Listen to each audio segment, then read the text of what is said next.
कहानी का नाम अपशगुनी। संजना अस्पताल के कॉरिडोर में तेज कदमों से टहल रही थी। उसकी आंखों से आंसू थमने का नाम ही नहीं ले रहे थे। लेबर रूम में अंदर उसकी देवरानी रचना प्रसव वेदना से तड़प रही थी। बाहर संजना हाथ में फोन लिए लगातार घर वालों को फोन लगाए जा रही थी, लेकिन किसी का भी फोन नहीं लग रहा था। संजना को ठंड के महीने में डर से पसीने छूट रहे थे। उसे डर लग रहा था कि अगर आज रचना को कुछ भी हुआ तो उसका दोष उसके ही सिर पर आएगा। संजना के सास ससुर कपड़ों की खरीदारी करने बाजार गए थे।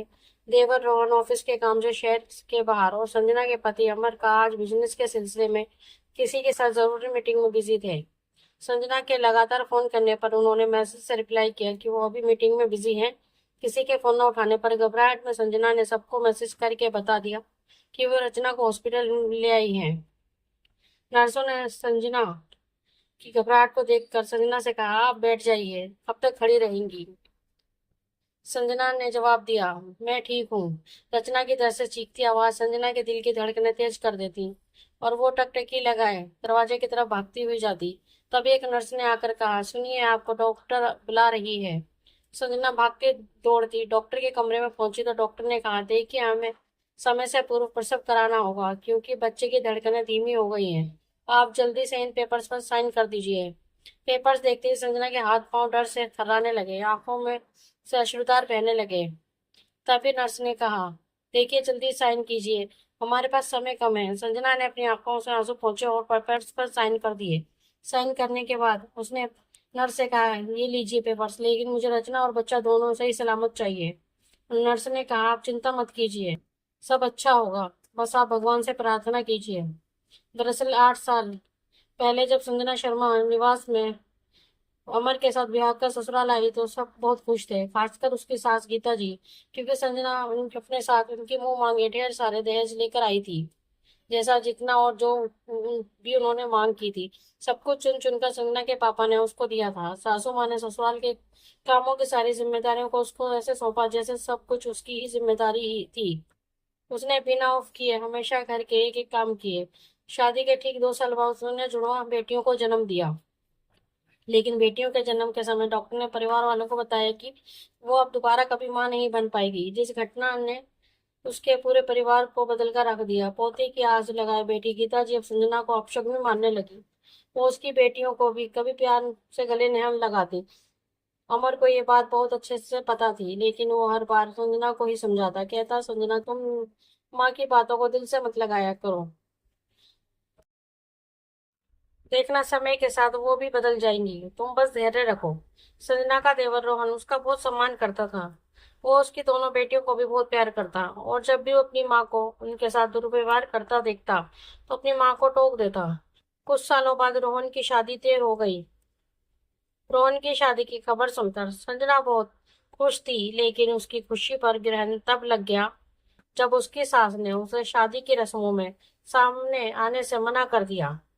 गीता जी ने रोहन की पूरी शादी के दौरान संजना को रसोई से बाहर नहीं निकलने दिया। शादी में आते रिश्तेदारों के बुलाने पर भी वो कोई ना कोई बहाना बनाकर उसको अंदर ही कर देती। ये सब देखकर संजना खुद भी जाने से बचती, क्योंकि उन्होंने संजना को सख्त हिदायत दी थी कि उसकी परछाई भी उनके बेटे बहू पर ना पड़े। उसकी देवरानी रचना घर आ गई। दोनों देवरानी जेठानी में बहुत जमती। शादी के 1 साल बाद रचना जब गर्भवती हुई तो उसके गोद भराई के समय गीता जी ने संजना को अपने कमरे में बुलाकर अकेले में कहा, सुनो संजना, बड़े बुजुर्गों ने कहा है कि बांझ का तो मुंह भी देख लो, लेकिन ऋणवंशी का तो चेहरा देखना भी पाप है। इसलिए मैं चाहती हूँ कि तुम रचना की गोद भराई से पहले अपने मायके चली जाओ। जब तक कि रचना बच्चे को जन्म ना दे दे तुम यहाँ मत आना। ऐसा ना हो तुम्हारी छाया उस पर पड़े, कोई अपशगुन हो जाए। और हाँ, अमर को ये बात मत बताना, मुझसे कोई भी बहाना बना देना। उसका जब मन चाहे तुम लोगों से मिल सकता है, आखिर तुम्हारा मायका कौन है, एक ही शहर में है, जब जी चाहे तुमसे और बच्चों से मिल लेगा। संजना उस दिन इतना रोई जिसकी कोई सीमा ना थी। उसने कभी सपने में भी नहीं सोचा था कि बेटे को जन्म न देने से उसका इतना अपमान होगा। संजना अगले दिन अपने मायके चली गई। संजना को यूं अचानक आया देखकर उसकी माँ ने पूछा, अरे अचानक बिना बताए क्या बात है संजना, सब ठीक तो है ना? संजना ने कहा, हाँ माँ सब ठीक है। बस आपसे और पापा से मिलने का मन हुआ तो चली आई। पापा कैसे हैं? ठीक ही है बेटा, आज 6 साल से बेड पर हैं, क्या कहूँ। हाँ माँ, संजना के पिताजी को उसकी शादी के बाद ब्रेन स्ट्रोक आया और उनका पूरा शरीर लकवाग्रस्त हो गया। जिस वजह से संजना अपना दुख अपने मायके में भी अपनी माँ से नहीं कहती थी। एक छोटा भाई था, तो वो भी कितनी और किस किस की जिम्मेदारी उठाता। अगले दिन ही उसको फोन पर रचना का सुबह 10 बजे फोन आया। उसने उठाकर हेलो कहा तो उधर से उसे रचना के दर्द से कराने और रोने की आवाज आई। क्या हुआ रचना, सब ठीक तो है ना? तुम रो क्यों रही हो? संजना ने घबरा के पूछा। भाभी, अभी मैं आपको कुछ नहीं बता पाऊंगी, बस आप जल्दी से घर आ जाइए। संजना ने अपनी माँ से कहा, माँ आप इन दोनों का ख्याल रखना, मैं अभी आती हूँ, आकर आपको सब बताऊंगी। ऑटो से संजना घर पहुंची तो रचना दर्द से करा रही थी। वो घर में कोई भी मौजूद नहीं था। रचना को लेकर घर से में ताला लगाकर संजना अस्पताल गई। रचना ने रास्ते में बताया कि माँ जी ससुर के साथ गोद भराई के लिए बाजार करने गई हैं और रोहन सुबह ही ऑफिस के काम से शहर से बाहर चला गया। रचना का भी 7वां महीना ही चल रहा था, तभी नर्स ने संजना के पास आकर कहा, मुबारक हो, बेटा हुआ है, लेकिन अभी प्री मैच्योर होने की वजह से उसको अस्पताल में हमारी निगरानी में रखना होगा। नर्स की आवाज से संजना यादों से बाहर आई। इतने में सभी घर वाले भी वहां आ गए। गीता जी ने आप देखा ना ताऊ सब, उन्होंने सबके सामने अस्पताल में संजना के गालों पर 2 थप्पड़ लगा दिए और कहा, आप शगुनी कहीं की, खुद तो बेटा जन्म नहीं पाई और तो देवरानी की खुशियों में भी आग लगा दी। मना किया था ना तुझे आने से। अपनी माँ के बर्ताव को देखकर अमर ने गुस्से में कहा, माँ ये क्या तरीका है? आपने संजना को क्यों मारा? आखिर उसकी गलती क्या थी? सिर्फ यही ना कि उसने रचना की मदद की। तू चुप कर जोरू का गुलाम, तू तो इसकी तरफदारी करेगा ही। तभी वहां नर्स ने आकर संजना से कहा, आपको अंदर डॉक्टर बुला रहे हैं। गीता जी ने कहा, मैं जाऊंगी अंदर, तू चुपचाप अपने मायके जा। गीता जी रोहन को साथ लेकर अंदर डॉक्टर के कमरे में गई। उन्हें देखकर डॉक्टर ने कहा, अब माँ और बच्चा दोनों खतरे से बाहर हैं, लेकिन अभी दोनों को ही बहुत देखभाल की जरूरत है। हमें बच्चों को कम से कम 2 महीने तक आईसीयू में रखना होगा। इसके लिए आप सबको धैर्य रखने की जरूरत होगी, ठीक है? केका जैसे ही डॉक्टर के कमरे से गीता जी बाहर निकले, उनका पैर फिसला और वो अस्पताल में ही गिर गई। उन्होंने उठने की कोशिश की, लेकिन वो उठने में असमर्थ थी और दर्द से वो रोने लगी। डॉक्टर ने पाँव का एक्सरे और चेक करके बताया कि पाँव में फ्रैक्चर हो गए चुका है और 1 महीना बेड रेस्ट करना होगा। अब संजना के ही कंधों पर सारी जिम्मेदारी आ गई। वो रोज घर के काम खत्म करके रचना और सास दोनों का ख्याल रखती। 1 सप्ताह बाद रचना को छुट्टी मिल गई, लेकिन बच्चे अस्पताल में ही थे। अब वो रचना के साथ लेकर रोज बच्चों को देखने अस्पताल जाती। 1 महीने के अभ्यास के बाद डॉक्टर ने बच्चे को घर ले जाने की अनुमति दे दी। इधर अब गीता जी के पाँव भी ठीक हो गए। बच्चे के घर आने की सारी तैयारियां संजना ने की। रचना और रोहन दोनों बच्चे को लेकर घर आए। गीता जी ने आरती उतारकर बच्चे का स्वागत किया। इधर संजना की दोनों बेटियां भी बच्चे को देखने की जिद कर रही थी, जिसे देखकर संजना उन्हें लेकर रचना के कमरे के पास तक पहुंची ही थी कि पीछे से कड़कती आवाज में गीता जी ने कहा, बड़ी बेशरम हो गई हो तुम। इतनी बार बोला तुमको कि तुम रचना और उसके बेटे से दूर रहो, लेकिन तुम मानती नहीं। इतना अपशगुन करा कर जी नहीं भरा जो कुछ और बुरा करना चाहती हो? क्या सबको मारना चाहती हो?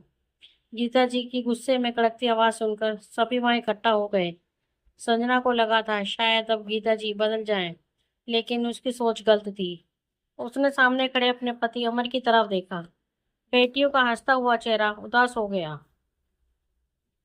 संजना खुद पर काबू ना पा पाई। उसकी आंखों से आंसू बहने लगे और वो वहां से जाने लगी। तभी रचना ने कहा, रुकिए भाभी। गीता जी गुस्से में बोली, सुनाई नहीं दिया मैंने क्या कहा? तुम अंदर जाओ, संजना बच्चे से जुड़ा कोई काम नहीं करेगी। भाभी मैंने कहा रुकिए, और उसने आगे बढ़कर संजना का हाथ पकड़ लिया। भाभी यूं चुप रहकर रोज रोज अपमान सहन करने से कोई नहीं बदलने वाला। इसलिए आपको बोल रही हूँ कि अब बिना बोले काम नहीं चलने वाला। कभी कभी बड़े इतना मजबूर कर देते हैं कि उनको जवाब देकर छोटों को उन्हें सच का आईना दिखाना ही पड़ता है।